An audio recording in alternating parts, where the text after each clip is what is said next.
Really, the number one things, I mean, it's the same advice that I always have for an estate plan, is one, making sure that you've actually transferred title on your assets into the trust. You can sign a trust document and create it, but unless you actually go to the bank, go to the brokerage house, transfer title on your assets into the trust, you've not protected yourself at all. So that's the first thing, is making sure that any assets that should be in the name of your trust are transferred into the trust.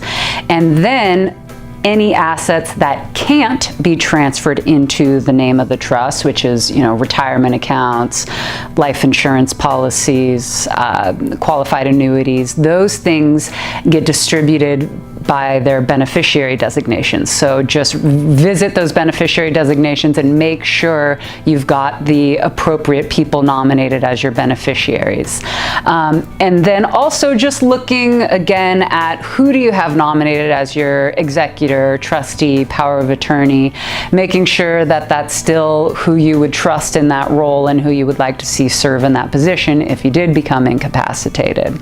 And then in terms of the idea that it could be that your whole family is traveling together, looking in your estate plan to be sure that you do have some kind of some backup contingent beneficiaries, or what I refer to as a disaster clause. What if there was some kind of a disaster and everyone in your family was in one place?